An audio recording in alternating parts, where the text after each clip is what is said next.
¿Qué tal estáis? Bueno, muchísimas gracias por acompañarnos. Estáis juntitos y yo confío en que entre vosotros os vais a escuchar. Yo espero que me escuchéis bien. Sí.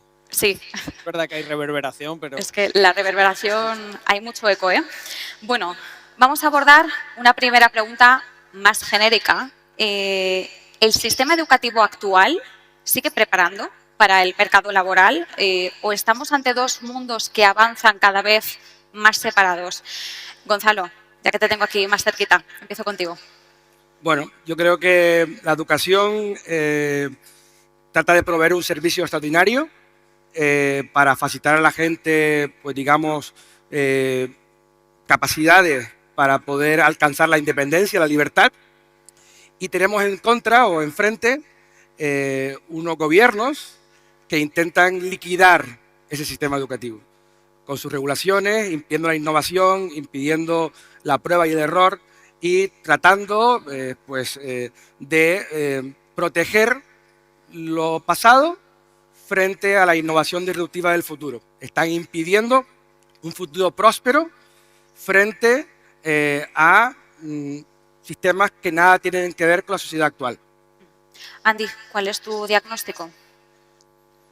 Vamos a ver, yo creo que sería injusto quizá decir que el sistema educativo ahora mismo no sirve para nada, porque sí que es cierto que creo que hay una base teórica que todos necesitamos, ¿no? En el caso del inglés siempre se escucha por ahí que dicen hay que aprender como cuando éramos bebés. Vamos a ver, hasta cierto punto, ¿no? Porque no somos bebés. Entonces, idealmente, bueno, pues sí, pero no. Entonces, tradicionalmente yo creo que para lo que nos sirve un sistema educativo tradicional, y hago esto de monotonía absoluta, es para la base, el fundamento, tal vez. Pero creo que es importante seguir con un desarrollo, porque lo que está pasando es que nos estamos moviendo a una velocidad muy rápida y un sistema educativo le cuesta mucho adaptarse a las necesidades del mercado laboral. Entonces yo creo que la clave está justo en eso. Es casi, perdona Carlos, es como la burocracia que siempre va detrás de los avances y parece que con la educación está pasando lo mismo. Carlos. Yo en mi caso coincido con todo lo que se ha hablado. Voy a añadir también otro enfoque y es que creo que tristemente la educación se ha convertido también en una herramienta política, ¿no? Nosotros que tenemos ese toque pues un poco más canalla, más rebelde, decimos que la universidad se ha perroflautizado y esto es un problema muy grande porque sí, mucha gente de aquí lo ha vivido. Yo creo que viví una universidad menos perroflauta, tuve esa suerte. Y ¿qué es lo que pasa? Que es más divertido decirlo que sufrirlo. Es más divertido pues, que lo comentemos en esta mesa que luego, por culpa de unos compañeros y un sistema político que no cree en la meritocracia. Es que esto es una locura. O sea, no, como alguien que está estudiando, alguien que va a aportar valor a la sociedad, no va a creer en la meritocracia. Entonces, apaga y vámonos. Y lo triste es que se patrocine y se dedique recursos públicos a empujar esta narrativa. Y yo creo que ese, aparte de lo que se ha comentado, de cómo hay una desconexión con el mundo de la empresa. O sea, al final no sé qué piensa el político que va a hacer el alumno cuando termine su formación. Va a ir a trabajar a una empresa. Gonzalo, España tiene una de las tasas de paro juvenil más elevadas de la Unión Europea y la OCDE. Insisto, ¿es un problema del sistema educativo, del propio mercado laboral o hay un poco de ambos? Yo creo que no es culpa ni del sistema educativo ni del mercado laboral. Es culpa del gobierno. Es decir, es culpa del estatismo, es culpa de una hiperintervención en ambos mercados. Las empresas educativas y las empresas en el mercado laboral, tratan de proveer servicios, aportar soluciones a la sociedad. Sin embargo, es el gobierno, el Estado, el estatismo, el que destruye realmente esas posibilidades, el que condenan a muchas personas al paro. Así que yo resumiría que el paro es culpa del Estado.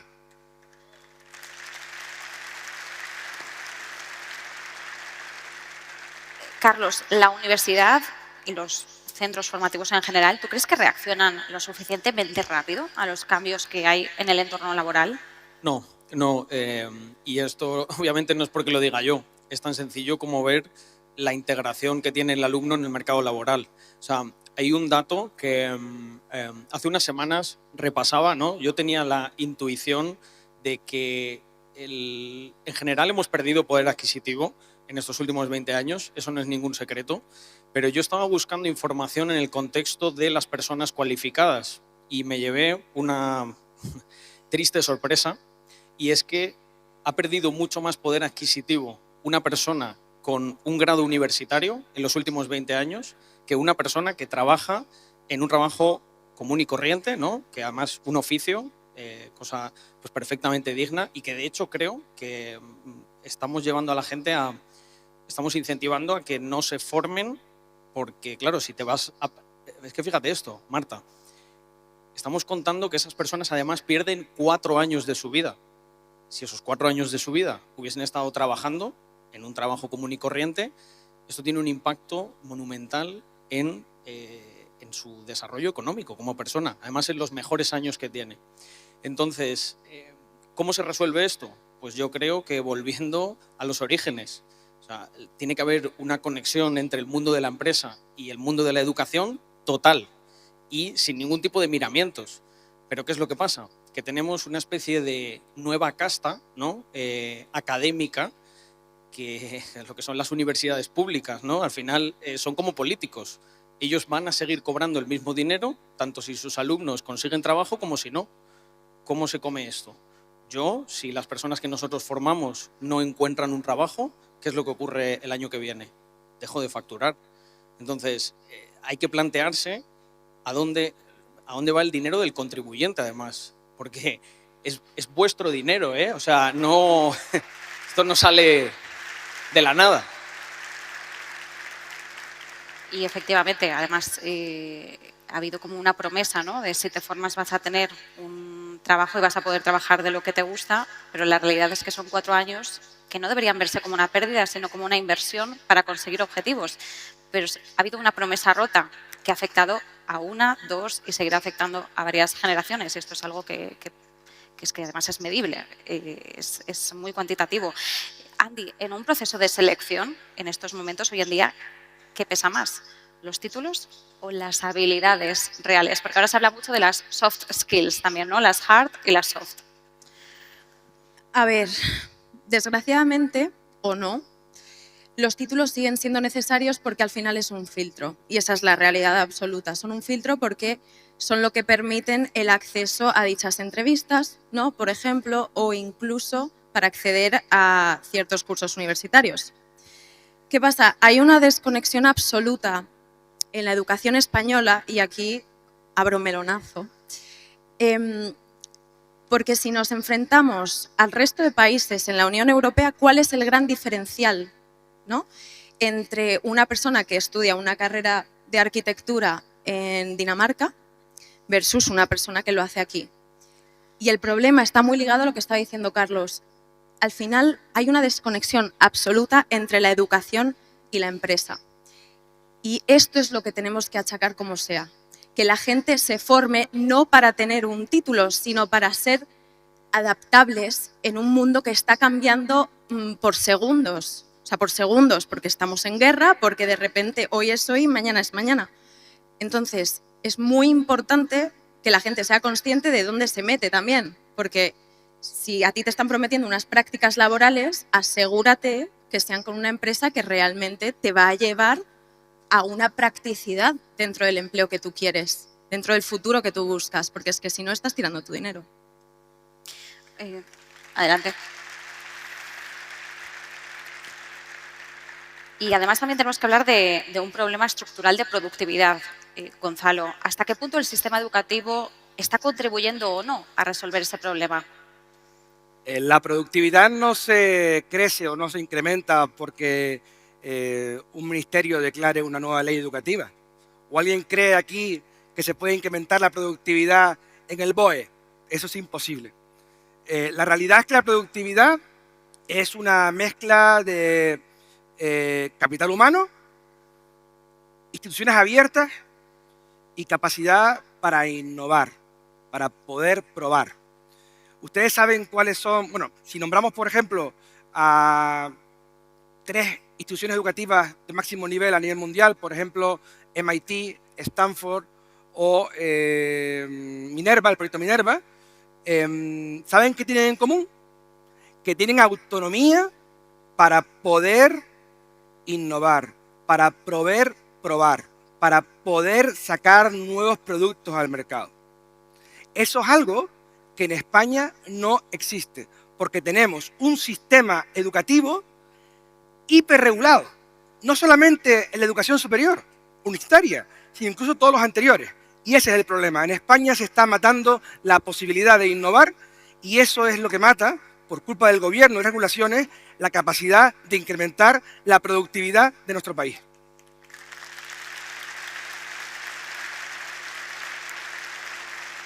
Hay un tema inevitable, Andy, es el tema de los idiomas, sobre todo también el tema del inglés.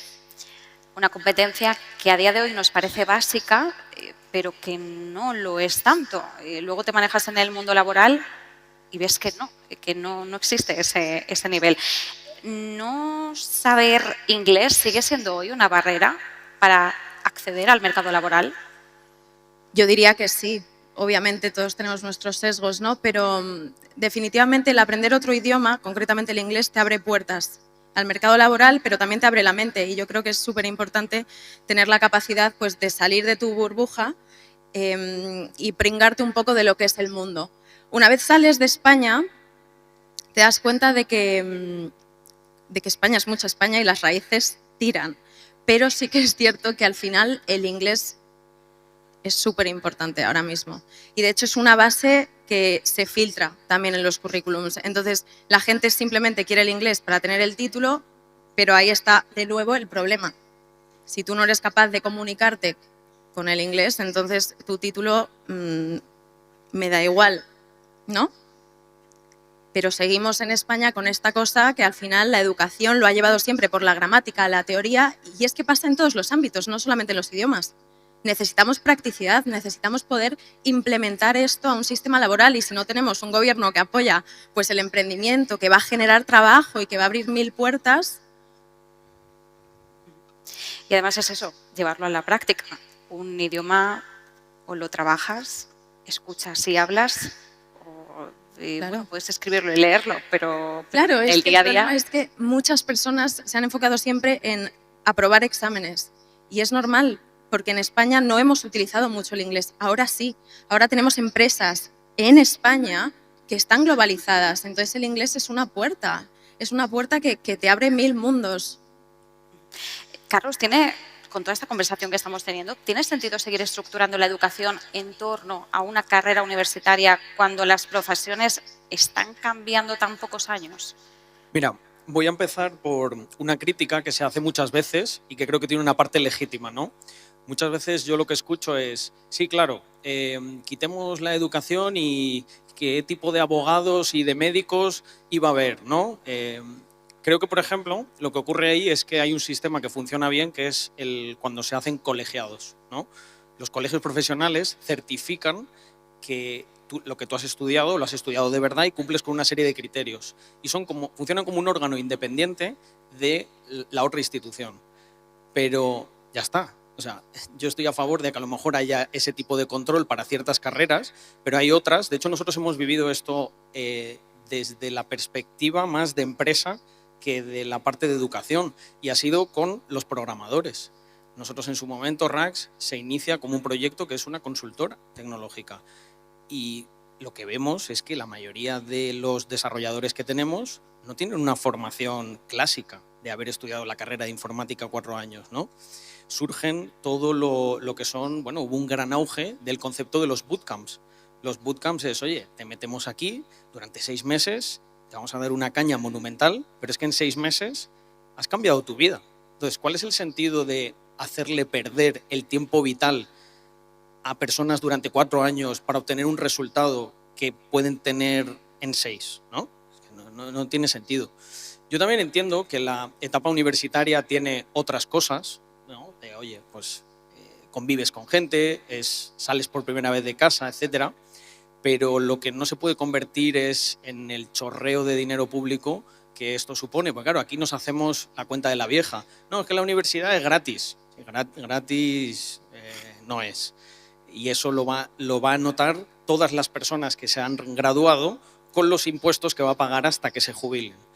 Encima, además, van a tener que pagar unas pensiones que no van a recibir. O sea, es un auténtico pan con tortas porque se supone que tú te estás dando ese derecho a ti mismo de la educación, pero en el fondo no has recibido una educación que te dé el resultado. Por lo tanto, te has quedado como estabas antes. Entonces, volviendo a la pregunta, ¿no? ¿Tiene sentido estructurar en el mundo en el que vivimos tu formación Lo comentaba antes Roberto Vaquero, de manera muy acertada, que por cierto, todas las personas que han venido a nuestro evento de otra ideología han agradecido a la organización el que les invitásemos. Yo quiero agradecer y quiero dar un aplauso que hayan tenido los huevos y los ovarios de estar en territorio comanche.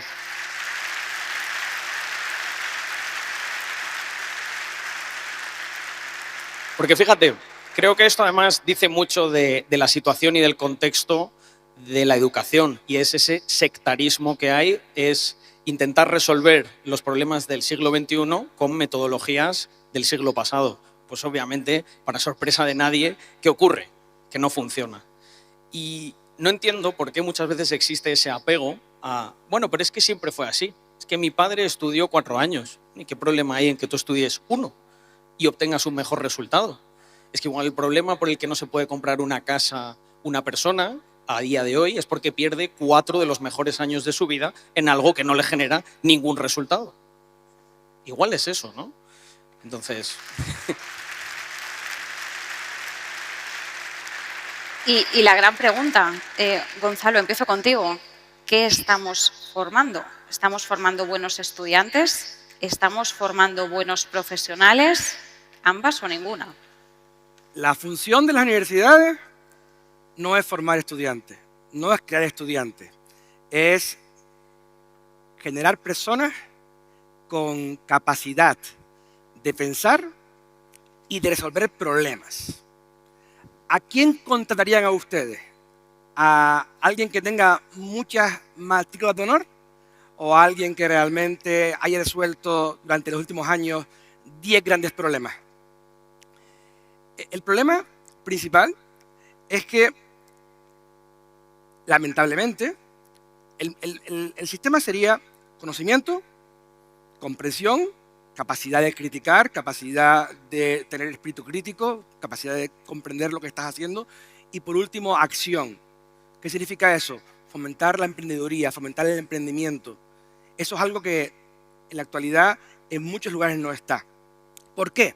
Porque lamentablemente, debido a las regulaciones educativas, en España estamos más enfocados en generar títulos. ¿Y saben qué genera eso? Burocracia, y de la peor.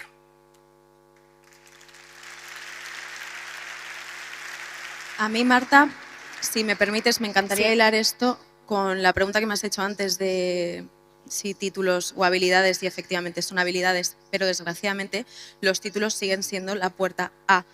En muchos casos, muchas empresas que desgraciadamente se están teniendo que ir de España, donde se están generando muchos trabajos, eso como que lo empiezan a pasar ya por alto, porque si tú eres una persona con grandes capacidades de comunicación, grandes capacidades de resolución, al final te van a contratar, porque eres válido, porque vas a generar valor en la empresa. Tu título significa nada si no eres capaz de implementar lo que supuestamente has aprendido. Es una base de formación que supuestamente todos los profesionales dentro de X ámbito deberían tener, pero ¿hasta qué punto se llega a eso? Porque ¿cuántas personas, levantad la mano, han hecho trampitas en sus exámenes? ¿No? O sea, sí. Vamos a ver. Un apunte, claro, el problema es que para adquirir esa visibilidad de demostrar que eres una persona resolutiva, tienes que tener una primera oportunidad. y hay veces que no se tiene por circunstancias. Carlos, perdona. Yo simplemente quería hacer un breve apunte. Aquí me pongo el sombrero de empresario. Todos los que tienen una empresa aquí saben que una de las cosas que tú más valoras cuando contratas a una persona en 2026 es su actitud, no el título que tiene. Pero es que esto además no es una cuestión que diga yo, es que el propio Google lo... Actitud y aptitudes. Exacto. Antoja. El propio Google hacía una declaración hace, creo que no mucho, unos meses o un año y medio, en el que ellos decían que ellos valoraban mucho más la actitud, que la gente hubiese estudiado los propios cursos que la empresa saca que un título universitario, constatando que esto ya es una realidad, ¿no? Bueno, y voy a reforzar esta idea con un chascarrillo interno, pero en periodismo todo se mueve por el boca a boca. Tú recomiendas un perfil en base a el recuerdo que tú tienes de la trayectoria de esta persona. Casi no salen ofertas laborales de busco redactor o para determinados cargos. Y es verdad que llega gente de prácticas muy válida y lo primero que ves es eso, es la actitud. Y a partir de ahí tú ya generas un sesgo positivo respecto a esa persona. Ves que hay ganas, ¿no? Y ganas e ímpetu, por suerte, en algunos perfiles está y sobra. Quizás ese no es, ¿no?, el problema, aunque sí, porque también en algunas partes puede faltar bastante. Carlos, mira, vuelvo contigo. El mercado laboral español sabemos que vive un desajuste creciente entre las cualificaciones disponibles, ¿no?, y ahora también te digo que te pongas la gorra de empresario, y lo que demandan las empresas. Vemos ahí que hay una descorrelación en sectores productivos. Entonces, claro, muchas empresas dicen que no encuentran talento con las competencias que necesitan. Claro, aquí el problema de base, ¿cuál es? Nuevamente, ¿es la educación o también es cómo están evolucionando las empresas? Bueno, yo estoy muy acostumbrado a que siempre el problema de todo en España somos los empresarios, pero me voy una vez más a los datos objetivos, concretos y totalmente medibles. De hecho, más lo voy a hacer de una manera graciosa. ¿Cuántos de los que están aquí ahora mismo necesitan un arquitecto con perspectiva de género? Claro, arquitecto sí que necesitas, puede que necesite, pero con perspectiva de género ya es otra cosa. Entonces, si tú te vas a las últimas cosas que han incorporado las universidades, con sus rectorados, que son gente muy seria, muy académica, están todos los días entre libros, ¿no? Ellos me consideran a mí un criptobro, pero resulta que ellos, tú te coges todas las carreras que se han incorporado, te coges la tasa de inserción laboral y al final, como decía el rapero Z Tangana, ¿no?, los números no engañan. Pues, es tan sencillo como eso, ¿no? O sea, no puede haber una desconexión tan grande. Y yo pienso que esto además, mira, les voy a dar el beneficio de la duda. Creo que mucha gente que está dentro del mundo educativo más tradicional está en contra de esto. Pero al final, cuando quien te paga es un político, quien dirige sobre, pues, los planes, todas sus burocracias, que no las conozco porque no me interesan, porque al final yo lo que me centro es año a año ver qué es lo que ha funcionado para los alumnos, qué es lo que hace que emprendan más rápido, que facturen más rápido o que encuentren un trabajo mejor más rápido, y hacer yo eso más rápido y a escala. Si el rector no está, o como comentábamos antes, no se están planteando, o sea, la pregunta aquí es, ¿cuáles son las métricas por las que se rige una universidad? Es que yo creo que no tienen ni métricas. O sea, yo creo que se sientan allí y dicen, bueno, pues hay este presupuesto, hay que repartirlo así, hay que poner un profesor y listo. Entonces, pues con ese sistema que... Es que lo que sería sorprendente es que tuviesen algún tipo de resultado cuando ese es el sistema, ¿no? ¿Y por qué nosotros hacemos las cosas de una manera diferente? Pues oye, fíjate por qué. Porque tenemos la presión de que si lo hacemos mal, no cobramos. Sistema de incentivos es una cosa que ha funcionado en toda la historia de la humanidad. Andy, más de la mitad de las empresas demandan el inglés para muchos puestos. ¿Estamos subestimando el papel de los idiomas en la empleabilidad? Yo diría que sí. Al fin y al cabo, si tienes dos perfiles exactamente iguales, con grandes actitudes y aptitudes, pero uno de ellos es políglota, pues probablemente te vayas con esa persona. Insisto, el hablar idiomas suele abrirte mucho la mente. Entonces, esto no está totalmente ligado, obvio, pero si tienes una persona que habla 5 idiomas, o 3, me da igual, probablemente tenga bastante bagaje, bastante mundo. Y estas personas que tienen grandes, pues eso, experiencias, suelen ser más resolutivas, tener la mente más abierta, más actitud proactiva, y al final lo que buscamos es eso. Necesitamos personas en el mercado laboral con muchas ganas, que a lo mejor empiezan en un puesto de trabajo que no es el suyo, pero es que de repente tenemos que poder ofrecerle a esta persona algo que no existe, porque cada uno se puede armar su huequito, que no es fácil, pero se puede hacer. Y es súper, súper importante que tengamos esto en cuenta, que efectivamente si a mí me ha caído mucho por criticar el sistema educativo tradicional. Y esto no estoy criticando nunca jamás a los profesores, porque hay profesores maravillosos, maravillosos. Los ha habido siempre y por suerte creo y de verdad pienso que los va a seguir habiendo. ¿Qué pasa? Si estás cagado, perdonadme, porque alguien te pague, ¿cómo vas a innovar si nadie te da el espacio para hacerlo? ¿No?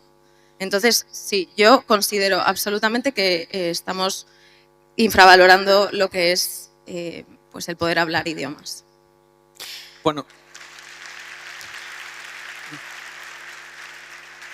yo quería añadir una cosa, porque estoy totalmente de acuerdo con que no se puede... O sea, fíjate, pasa lo mismo con el sistema de sanidad.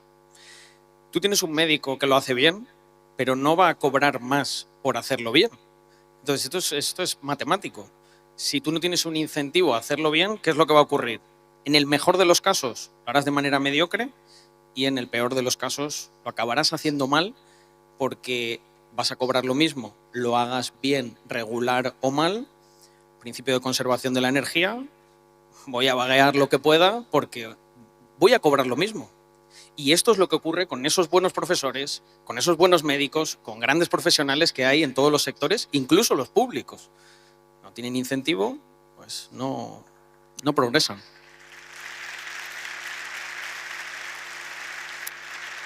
Y efectivamente, cuando se generaliza, se cae en la imprecisión. Buenos y malos profesionales existen, los ha habido siempre y los habrá probablemente en todos los sectores. Esto desde luego. Gonzalo, ¿cómo crees que debería enfocarse la educación? ¿Más en enseñar a pensar o en transmitir contenidos? Muy buena pregunta. Creo que la dicotomía de conocimientos o aprender a pensar, a pensamiento crítico, es falsa. Alguien puede debatir o criticar economía sin saber principios económicos. Eso no es posible. O sea, los conocimientos son esenciales y a partir de ahí pasamos a comprenderlos y a partir de ahí adquirimos niveles cognitivos superiores para aplicar conocimiento, para diseñar problemas, para evaluar problemas. Es decir, no se pueden separar. No podemos pensar únicamente en soft skills. Y tampoco se puede pensar únicamente en la idea de solo conocimientos, memorizamos un examen y tenemos un título. Es una combinación de las dos cosas. Es decir, tú necesitas conocimientos, necesitas comprender esos conocimientos para luego poder aplicarlos, para poder utilizarlos. Así que creo que hay que huir de ese falso debate sobre conocimientos o habilidades. Es muy difícil tener capacidad crítica sin conocer realmente en profundidad los conocimientos. Por ejemplo, ¿podemos hablar de inflación sin comprender lo que es la inflación? No es posible.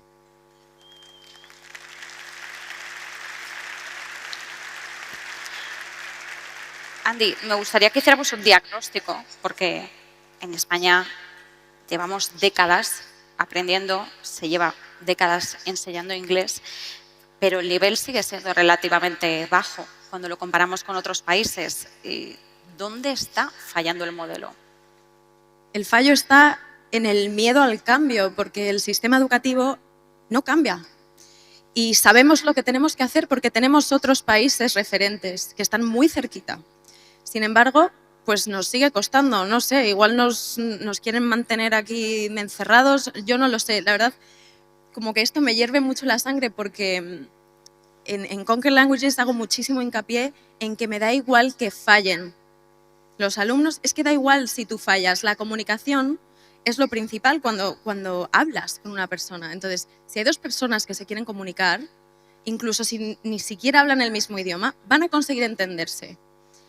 Entonces, ¿por qué sigue el sistema educativo centrándose en aprobar exámenes? ¿Por qué? O en la gramática, o en la base teórica de las estructuras gramaticales. Ya sé que me estoy metiendo mucho en mi terreno, ¿no? Pero es que esto es transferible a cualquier ámbito educativo. Y es muy frustrante cuando sabemos exactamente qué es lo que tenemos que hacer. Hay que lanzarse a hablar, en el caso de la gente que quiere el idioma inglés, ya que ha sido, pues obviamente, durante muchísimos años, lleva siendo el idioma global. Nos guste o no nos guste, mucha gente estará pensando, ¿y por qué ellos no aprenderán español? Pues oye, yo también me lo pregunto, pero es que ese no es el tema.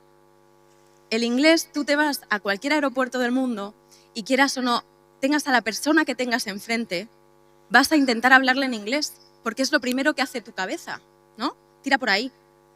Entonces, ¿por qué seguimos haciendo las mismas cosas que no nos han funcionado? O sea, tenemos generaciones y generaciones que no hablan inglés.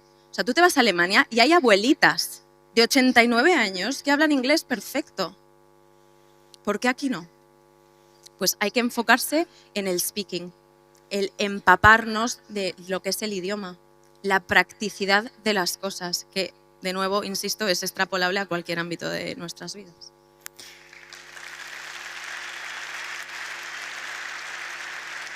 Estamos ronda final. Si os parece, lo cerramos ya con una última pregunta para todos y vais a tener 2 minutos cada uno. Bastante holgado. ¿Qué papel tienen hoy, Carlos, empiezo contigo, las plataformas digitales, los cursos online o el aprendizaje autodidacta frente a la educación actual? Yo creo que las plataformas digitales han sido el precursor natural de todo este cambio. Al final, cuando tú le das mucha facilidad al alumno, solo pueden ocurrir 2 cosas, ¿no? Que esa facilidad no se convierta en algo productivo o que lo aprovechen y donde antes tardaban 10 horas en aprender algo, pues tarden 1, ¿no? Yo voy a añadir a la ecuación más que, lógicamente las plataformas, pero toda la revolución de la inteligencia artificial, que es lo que nosotros trabajamos principalmente. Y quiero añadirlo a la ecuación con un ejemplo, ¿no? O sea, tú fíjate que en una empresa a día de hoy como la mía, yo lo que le digo a las personas es, nadie se puede permitir el lujo de no utilizar estas herramientas, ¿no? Entonces, ¿qué es lo que pienso? Que el sector educativo no se puede permitir el lujo de no actualizarse con todas esas cosas. Por una cuestión muy sencilla. Pueden decidir no hacerlo, pero eso va a continuar con la declive y toda esta deriva de improductividad que está dando el sector que en realidad, si lo piensas, es el más productivo, porque es el que forma a las personas que luego van a estar durante 10, 20, 15, durante 40 años en algunos casos, trabajando. Y cuando llegaron las plataformas digitales, lo que pasó es que yo creo que se democratizó mucho, ¿no? Antes tú querías estudiar y ¿qué tenías que hacer? Pues oye, tenías que ir a una universidad, una institución regulada, una academia, pero de repente llega Internet y ¿qué ha pasado? Pues como ha pasado con todo, como pasó este evento se hace porque un chico en el cuarto de la casa en la que vivía con sus padres, que es mi socio Víctor, se puso a subir vídeos. Y gracias a estas plataformas, yo creo que se ha podido verdaderamente, ¿no? Porque siempre se utiliza esta palabra de democratizar, pero luego cuando se democratiza de una manera que no le gusta, no les gusta la democracia, ¿no? Y dicen que eso no está bien, que no está regulado, y básicamente lo que quieren hacer es, o sea, te cambian democracia por regulación, ¿no? O sea, su democracia.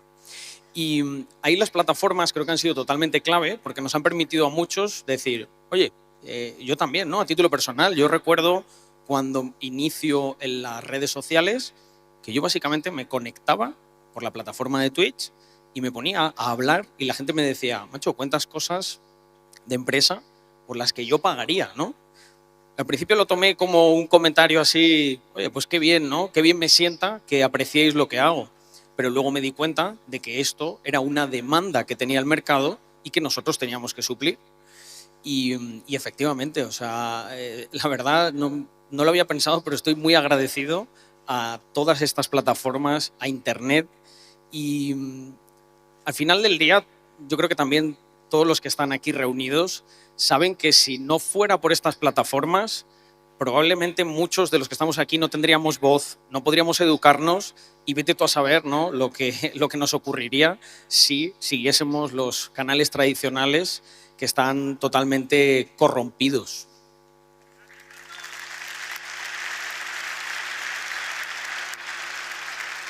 Luego volveré contigo para una cosita concreta.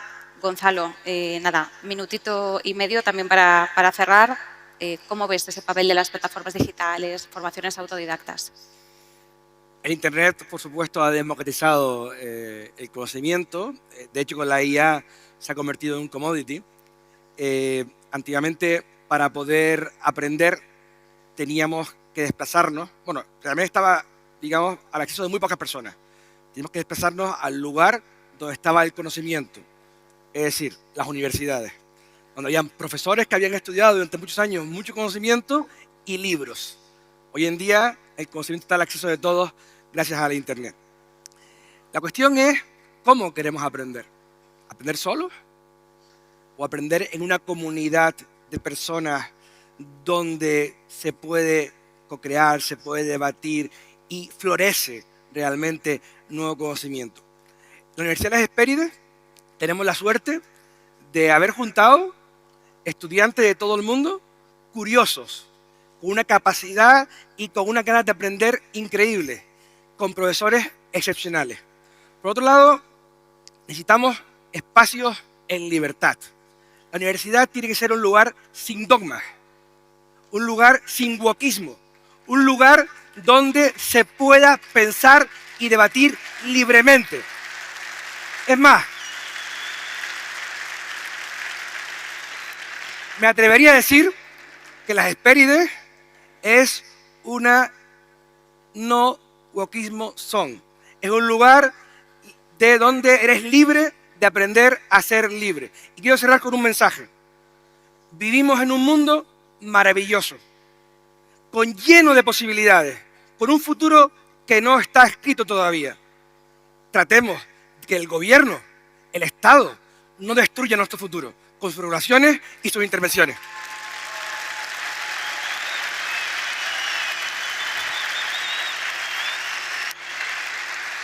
Andy, para terminar. Bueno, yo creo que las plataformas digitales, obviamente, la accesibilidad, que al final con tu academia puedes llegar a cualquier parte del mundo y unir y crear una comunidad maravillosa, libre de expresión, pero también de pensamiento crítico, porque la gente puede evolucionar a cualquier edad, en cualquier fase de su vida. No tenemos un límite. Entonces, yo voy a ser súper breve. No tengáis miedo de emprender con algo nuevo, de lanzaros. Si queréis hacer un curso de cocina porque sí, hacedlo, porque la vida son 2 días y ahora el que quiera hacer algo puede, así que no tenemos excusas.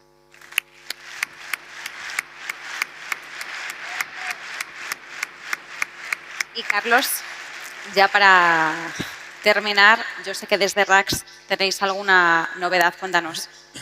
Pues sí, desde RAX tenemos una grandísima noticia. Creo que no iba a existir mejor momento para anunciar lo que voy a anunciar.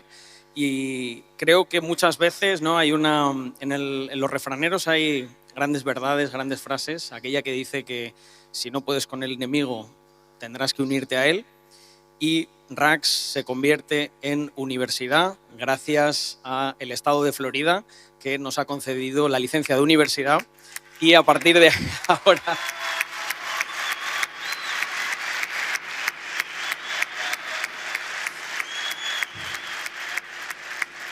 Nos tuvimos que ir a montar la empresa a Andorra, la universidad a Estados Unidos. Yo acabo de venir de Dubái entre misiles. Pero si os dais cuenta, todo lo hacemos por apostar por este país. Aunque lo hagamos de una manera que les fastidia mucho, porque no nos pueden quitar el dinero para hacer lo contrario a lo que creemos, y que estamos aquí para serviros. Y que muchas gracias. Muchísimas gracias, Gonzalo, Andy, Carlos. Un placer. Fuerte aplauso para ellos, por favor. Fuerte aplauso.